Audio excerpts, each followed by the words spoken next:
दोस्तों, अर्जुन से क्यों करना चाहती थी दुर्योधन की पत्नी विवाह? जो कहावत आज कलयुग में भी कही जाती है, भानुमति के विवाह बाद ही कहावत बनी, कहीं की ईंट कहीं रोड़ा, भानुमति ने कुनबा जोड़ा। दोस्तों, महाभारत का खलनायक दुर्योधन को माना जाता है, लेकिन दूसरी तरफ दुर्योधन की पत्नी भानुमति का सम्मान किया जाता है। क्या आप जानते हैं कि दुर्योधन की पत्नी ने अर्जुन से शादी की थी?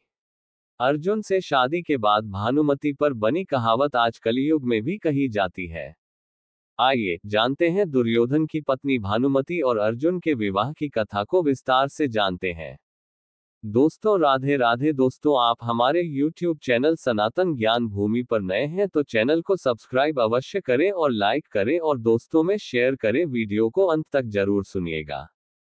दोस्तों, महाभारत की जब भी बात की जाती है तो पांडव और कौरवों की लड़ाई का उल्लेख किया जाता है। महाभारत की पूरी कहानी पांडव और कौरवों के इर्द गिर्द घूमती है। वहीं कौरव में भी दुर्योधन सबसे ज्यादा प्रसिद्ध है। विशेषकर द्रौपदी चीरहरण में दुशासन के साथ दुर्योधन को भी सबसे बड़ा खलनायक माना जाता है। लेकिन क्या आप जानते हैं कि दुर्योधन के अलावा उसकी पत्नी भानुमति को भी महाभारत का एक प्रमुख चरित्र माना जाता है। भानुमति ने दुर्योधन के साथ ही नहीं बल्कि अर्जुन के साथ भी विवाह किया था। आइए जानते हैं दुर्योधन की पत्नी को अर्जुन के साथ विवाह क्यों करना पड़ा था। दोस्तों, दुर्योधन की पत्नी बनने से पहले भानुमति राजा चंद्रवर्मा की बेटी थी। जब भानुमति विवाह लायक हो गई तो भानुमति के पिता ने उसका स्वयंवर रचा, जिसमें दूर राज्यों से योद्धा शामिल हुए थे। इस स्वयंवर में दुर्योधन भी शामिल हुआ था। जब भानुमति वरमाला लेकर आगे बढ़ने लगी तो उसकी नजर दुर्योधन पर पड़ी, लेकिन भानुमति वरमाला लेकर आगे बढ़ गई।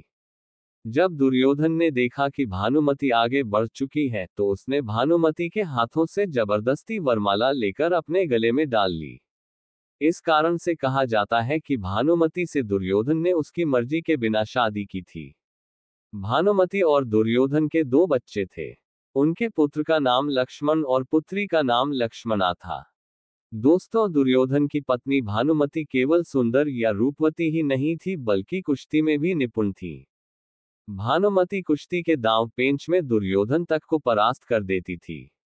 इसका कारण ये था कि भानुमति के पास ऐसी कुश्ती करने की ऐसी तकनीक थी जिससे बड़े से बड़े योद्धा भी हार मान जाते थे। कहा जाता है कि भानुमति के गुणों के कारण ही दुर्योधन भानुमति से बहुत प्रेम करता था और उसके पराक्रम से बहुत प्रभावित रहता था। दोस्तों, महाभारत के रक्तरंजित युद्ध में लाखों योद्धा मारे गए थे। श्री कृष्ण इस युद्ध का परिणाम जानते थे कि लेकिन कौरवों के अन्याय ने युद्ध को अनिर्वाय बना दिया था। महाभारत के युद्ध में जब सभी कौरवों की मृत्यु हो गई थी तो गांधारी ने दुर्योधन के शरीर को वज्र का बनाने के लिए उसे नग्न अवस्था में आने के लिए कहा था, लेकिन दुर्योधन लज्जावश नीचे की तरफ एक कपड़ा लपेट कर आया था। इस कारण से दुर्योधन की जांघ का हिस्सा वज्र का नहीं बन पाया। इसी बात का फायदा उठाते हुए भीम ने लगातार दुर्योधन की जांघ पर वार करके दुर्योधन को मार दिया था। दोस्तों, दुर्योधन के मरने पर भानुमति ने अर्जुन के सामने अपने विवाह का प्रस्ताव रखा था।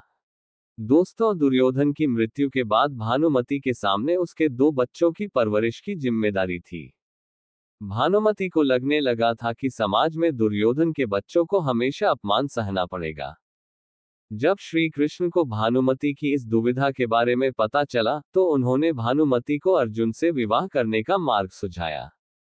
श्री कृष्ण ने कहा कि अर्जुन की पत्नी बनने से भानुमति को भी समाज में सम्मान की दृष्टि से देखा जाएगा और दोनों बच्चों को भी कोई समस्या नहीं आएगी। ये बात मानकर भानुमति ने अर्जुन के सामने विवाह का प्रस्ताव रख दिया, जिसे अर्जुन ने श्री कृष्ण के कहने पर विवाह का प्रस्ताव स्वीकार कर लिया था और भानुमति से विवाह किया।